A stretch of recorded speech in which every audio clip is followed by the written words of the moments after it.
McCaskey family, do you guys, does that trigger anything to you? What? The Bears, right? The Bears, that's kind of synonymous, right? McCaskeys and Bears.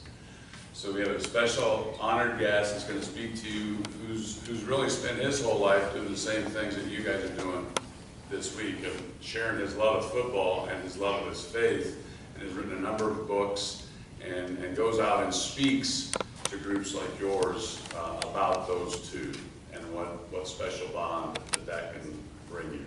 So just like last night, your attention and your locked into our speaker was outstanding. Give that same level of focus and concentration to our very special guest, Mr. Pat McCaskey.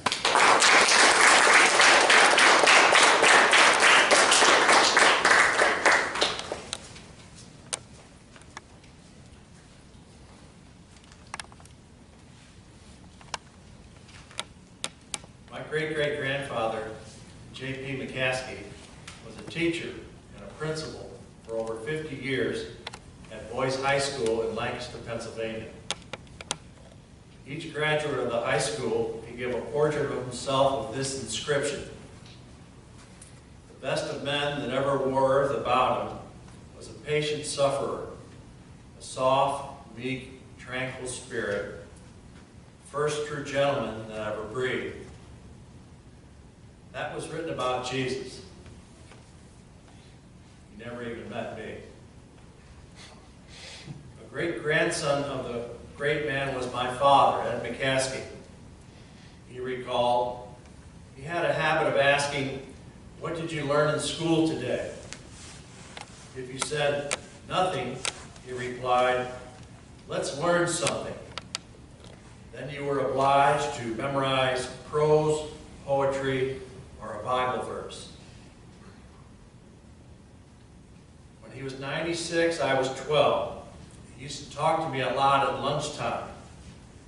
One day I came home from school. He said, "Young man, I've been looking over my life. I've made 3 mistakes. I swore once. I smoked a cigar once. When I was 80, my wife died. I should have remarried. The mind is good seed." On another occasion, he said to my father, "The most important column in the newspaper is the obituary column, because it marks the start of man's eternal journey." He died September 19, 1934, at the young age of 97, just short of his 98th birthday. On May 3rd, 1938, the new John Pearsall McCaskey High School was completed and dedicated in Lancaster. My uncle, Jim McCaskey, unveiled JP's portrait. My grade school teachers were Sister Carlene, Sister Amata, Miss Markey, Sister Martha, Sister Mercy, Sister Bertil, Sister Irma, Sister Verona, and Sister Arthesma. The teachers encouraged the students to be positive role models. They usually seated the students in alphabetical order. There were times when misbehaving students were seated next to students who behaved. Don Nevins often sat next to me. He is now an excellent priest. On my 8th birthday, April 30th, 1957, I went to school in the morning. Sister Amata announced to the class that my father was taking me out of school in the afternoon. He was taking me to see the movie Around the World in 80 Days at the Michael Todd Theater in Chicago. On May 3rd, 1957, the St. Mary's second graders made their first confessions. I said, "Bless me, Father, for I have sinned." 3 days ago, I played hooky. I asked for penance and absolution. On May 5th, 1957, the St. Mary's second graders made their first communions. On April 20th, 1959, the St. Mary's fourth graders received the sacrament of confirmation. My grandfather, Dick McCaskey, was my sponsor. My confirmation name was Paul. After Mass on First Fridays, we were allowed to stand at tables in the school hall and eat breakfast with hot chocolate that cost 10 cents a cup. The proceeds went to the missions. We were allowed to buy candy at lunchtime in that hall. The proceeds went to the missions. We saw many good movies in that hall for 10 cents that went to the missions. We saw The Bells of St. Mary's, The Glenn Miller Story, Pride of the Yankees, The Spirit of St. Louis, and The Student Prince. When I was an altar boy at St. Mary's Church, I talked to another altar boy during Mass one day. Father Maganat confronted me afterwards. I denied it, but my conscience has been bothering me for a long time. If I remember correctly, I said, Father Maganat is a wonderful priest. Don Nevins and I often volunteer to serve 6:30 a.m. weekday Mass. One morning I complained to Sister Amata about having to get up so early. She calmly explained that she woke up much earlier than I did. Later in the day, she gave me a copy of a book entitled Mangled Hands. It was about Father Isaac Jogues. He was a missionary to the Iroquois Indians. They hacked off his thumbs with tomahawks. Yet he continued to try to convert them to Christianity. I didn't complain anymore. We grew up about 2 miles from Maryville Academy, an orphanage in Des Plaines. When my parents' children were children, we had the mandate each Christmas of giving one of our gifts to Maryville.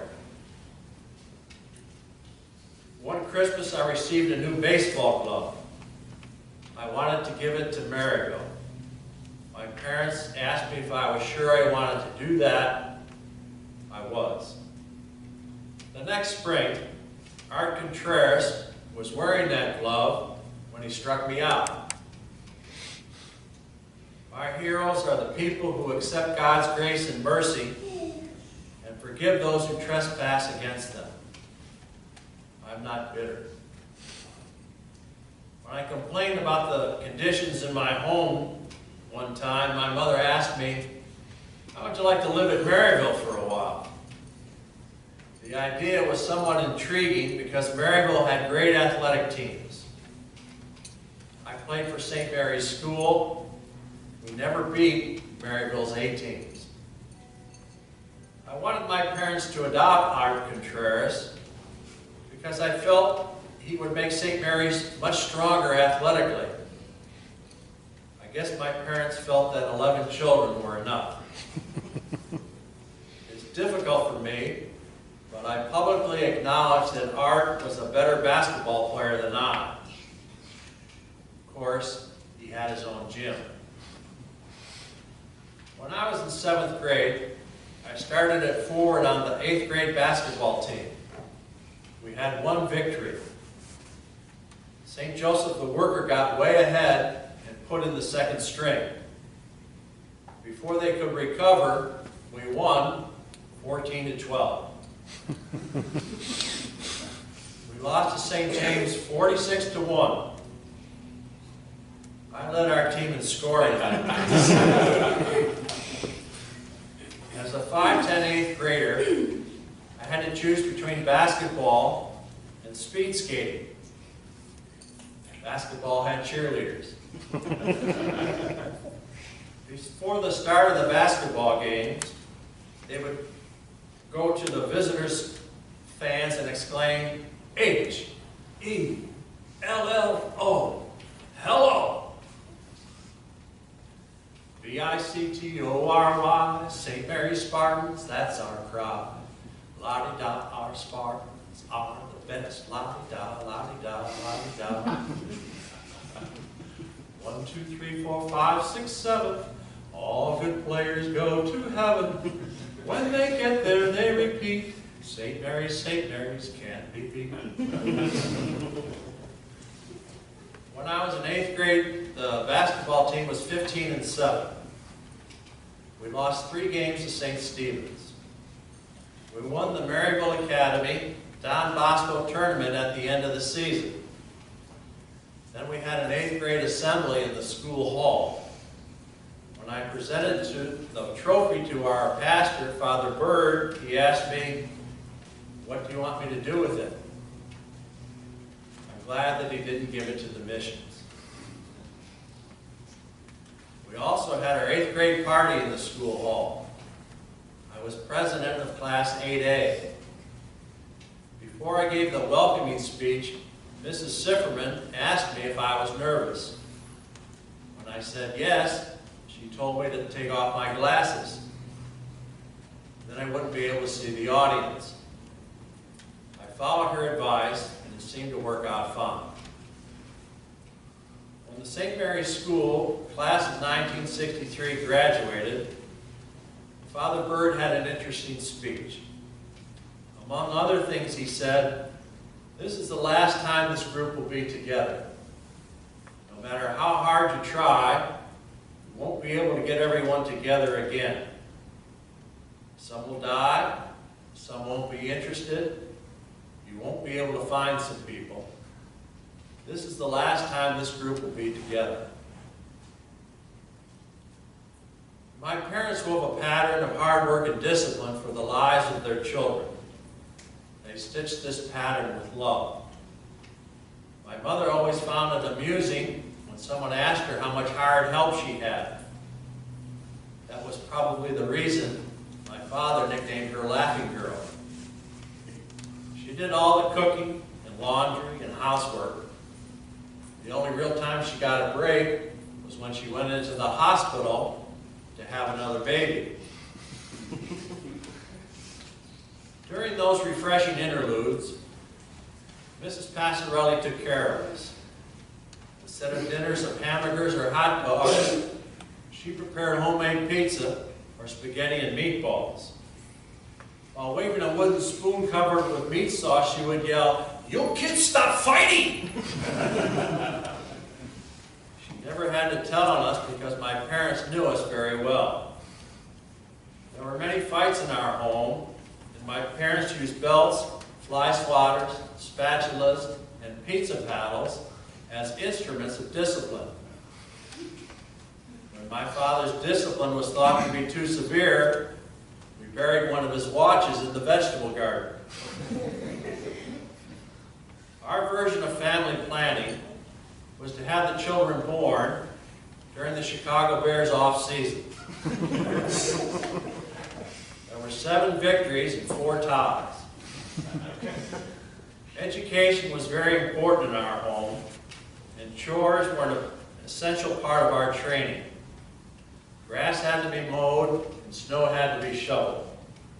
Dog pens had to be cleaned, and vegetable gardens had to be cultivated. My father was not a straw boss. He worked harder than any of his sons. When he cultivated a vegetable garden with a pitchfork and found one of his watches, he could see the humor in the situation. All of us were raised with discipline and love, and each of us was a special case. My father considered it a privilege to help his father in the garden. One of the things I really appreciate about my father is that he never gave up on his children.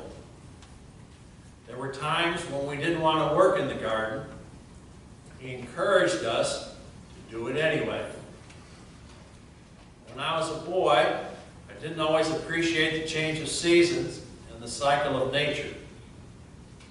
My father said, in the summer, we get ready for the winter. In the winter, we get ready for the summer. Now that I'm a man, I am reminded that my father never gave up on his children, and and that I should never give up on mine. My parents have had the most influence on my spiritual development.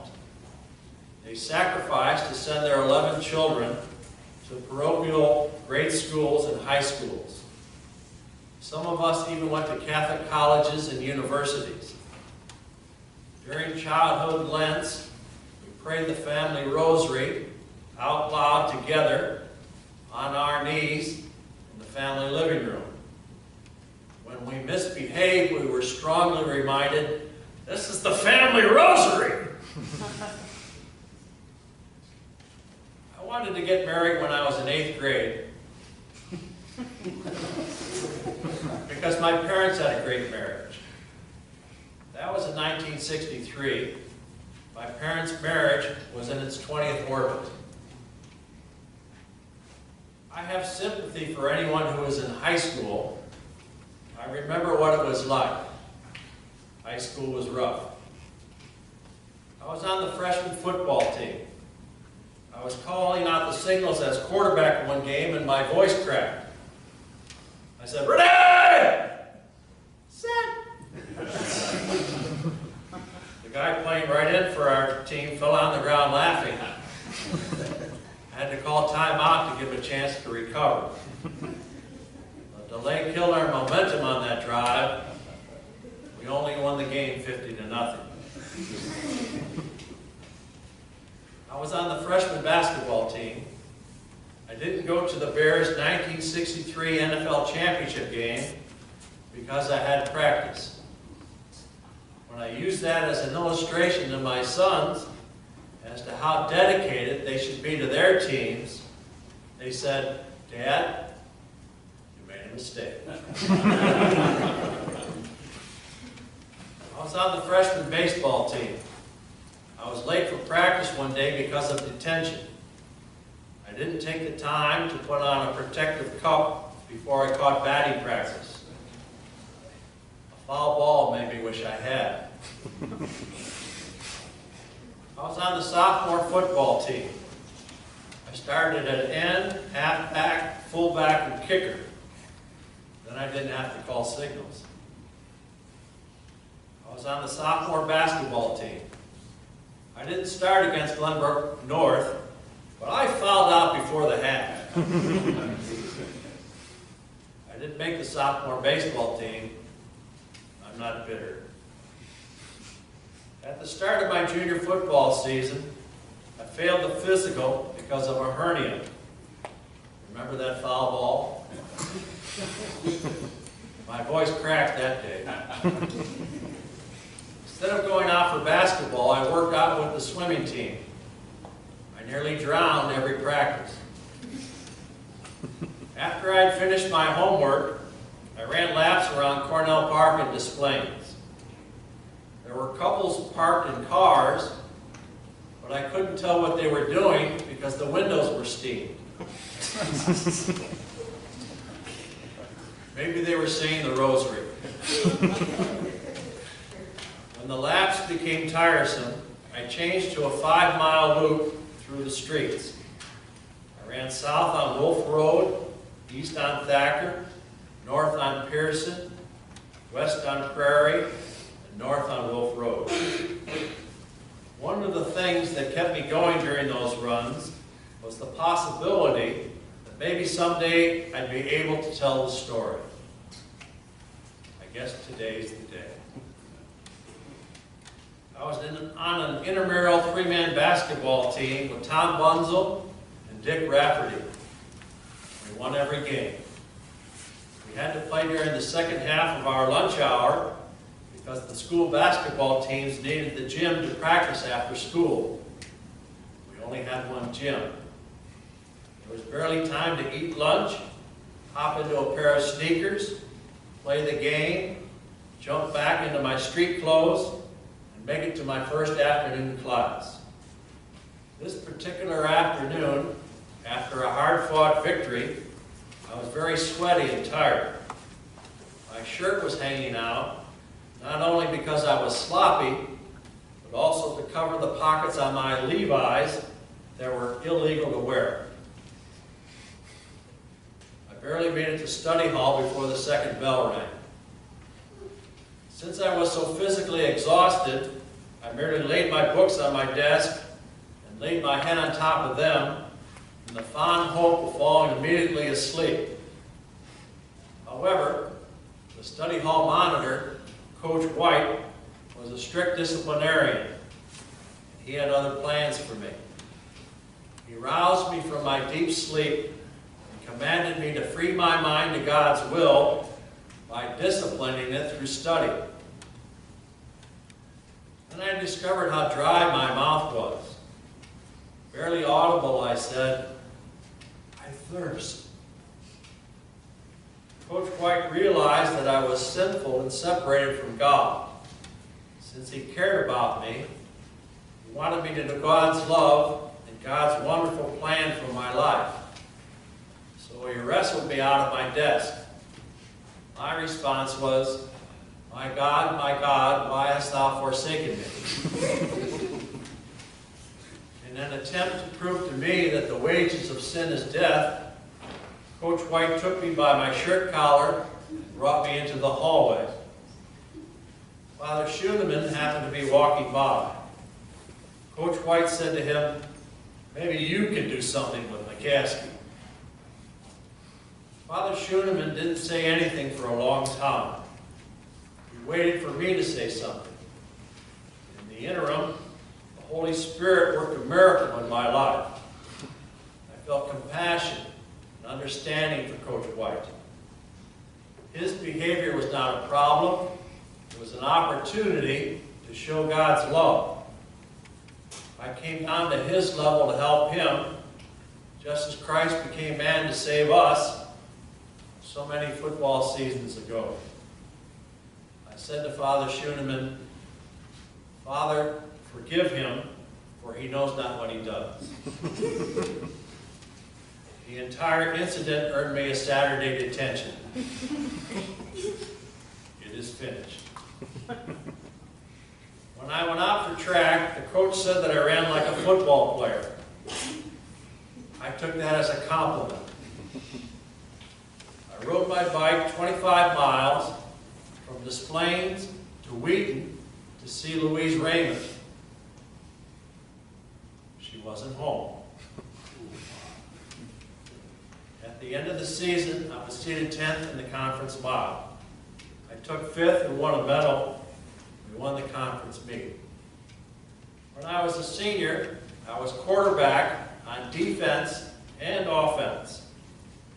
My voice did not crack. We won every game by an average of 29 points. I was a Catholic New World All-American.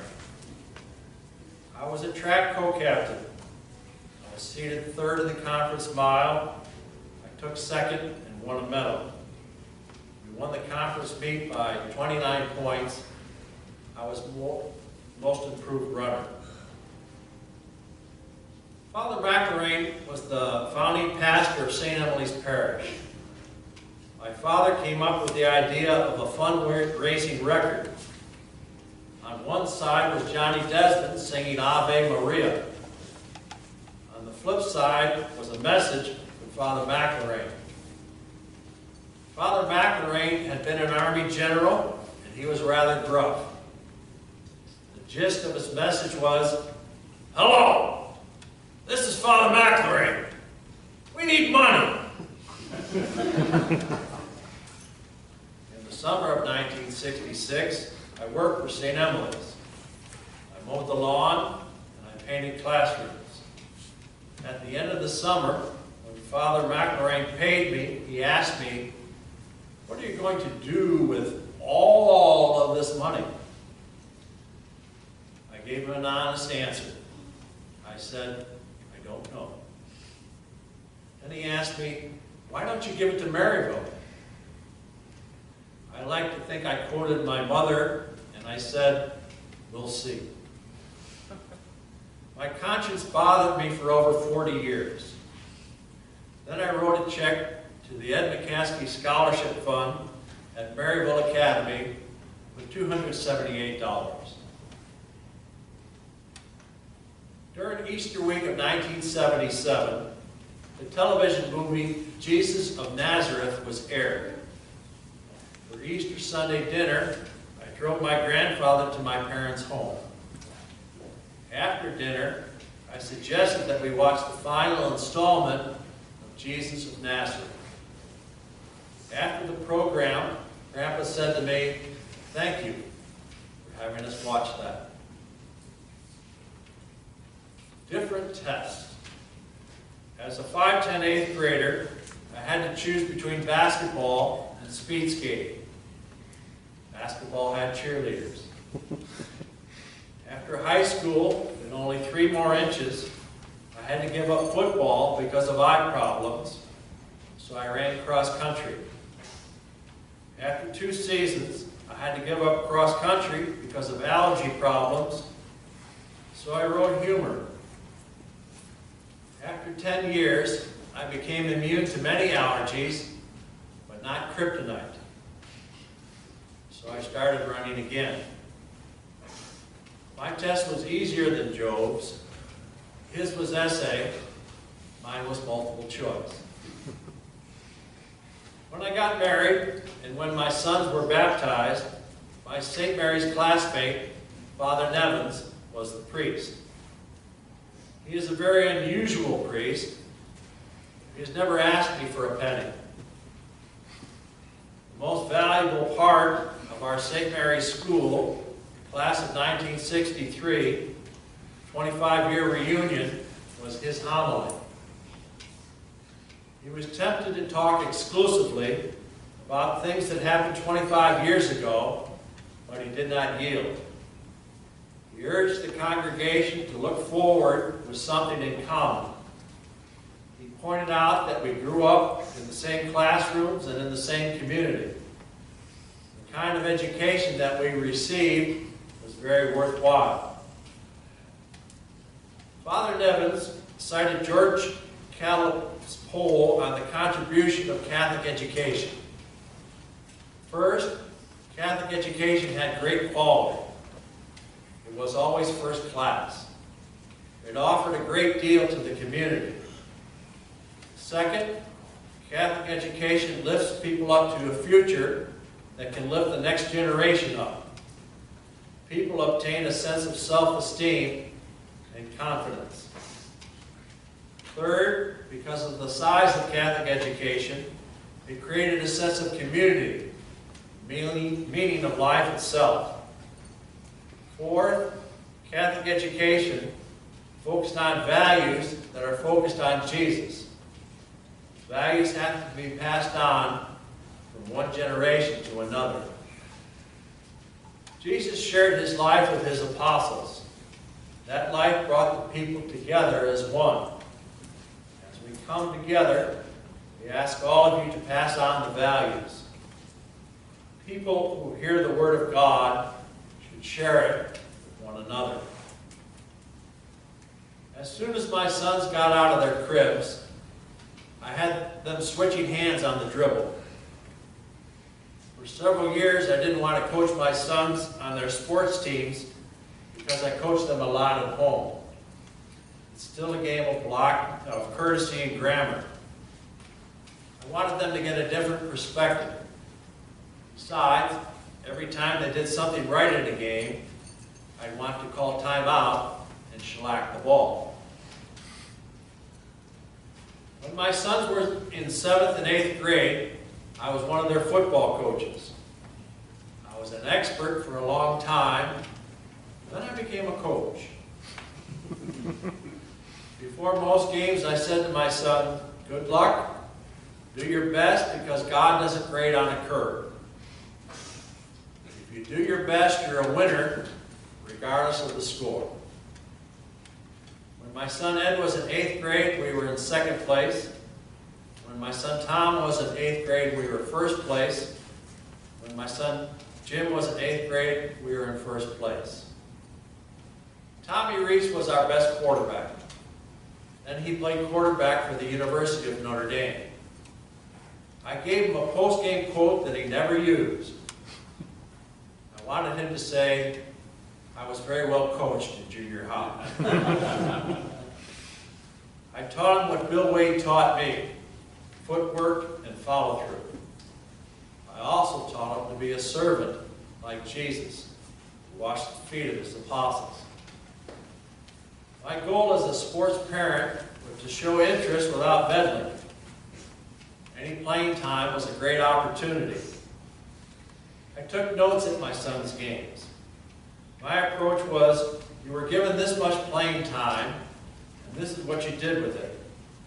I provided accountability and encouragement.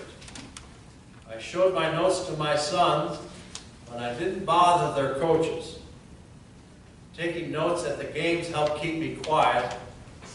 Then I didn't have as much time to coach or officiate from the stands. I think the worst thing I ever yelled at an official was, Jesus died for your sins. All previous games were preparation for the next one. When my sons played, I thought their coaches were great. I have insisted that my sons go to church every week. I have also insisted that my sons go to faith-based schools at every level: grade school, high school, college, and university. We want to win championships, and we want to get to heaven. Thank you for listening. This is better than talking to myself. It's great to be with you. Have a Hall of Fame day.